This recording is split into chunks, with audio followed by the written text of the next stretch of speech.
Relative atomic मास, matter का सबसे छोटा पोर्शन होता है एटम। तो एटम इतना स्मॉल होता है इन साइज़ कि हम उसे आइसोलेट करके उसका वेट नहीं नोट कर सकते हैं।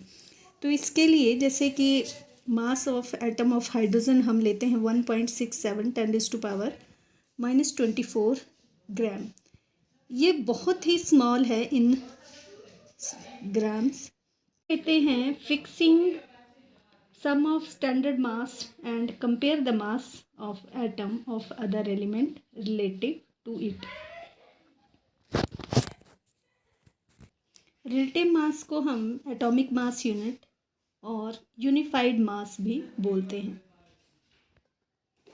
रिलेटिव एटॉमिक मास और atomic weight of element is number of times one atom of element is heavier than 1/12 time of the mass of an atom of carbon.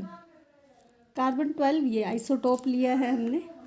Atomic weight of element किसी भी element का होता है कि number of times कोई भी one atom of element जो है दैट इज़ कितना हैवियर है then 1/12 of mass of carbon. तो रिलेटिव एटॉमिक मास हम कैसे निकालते हैं? Mass of carbon atom of element divided by 1/12 the mass of one carbon atom. Atomic mass को हम एक्सप्रेस करते हैं एटॉमिक मास यूनिट AMU, या अब इसे हम यूनिफाइड मास भी बोलते हैं। Atomic mass unit simple definition लेंगे is define as 1/12 the mass of carbon atom. मान लो जैसे हमने हाइड्रोजन एटम का एटॉमिक मास निकालना है, यूनिफाइड मास निकालेंगे, तो कैसे निकालेंगे? Mass of one atom of element, यानी कि हमने mass of one element of hydrogen लेना है divided by 1/12 mass of the carbon atom.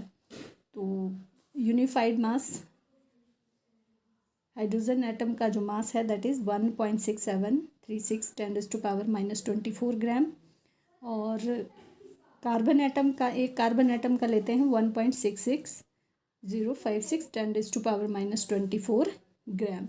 जब हम इसे डिवाइड करेंगे तो हमारे पास वैल्यू आएगी 1.008 म्यू, यह यूनिफाइड मास आएगी।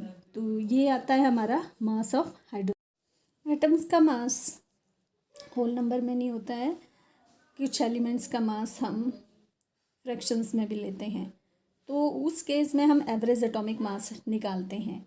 जैसे आइसोटोप्स हैं डिफरेंट एलिमेंट्स के, तो उस केस में हम एवरेज एटॉमिक मास लेते हैं। जैसे क्लोरीन के 2 आइसोटोप्स हैं, क्लोरीन 35, क्लोरीन 37, तो इनकी रिलेटिव अबंडेंस होती है 3:1।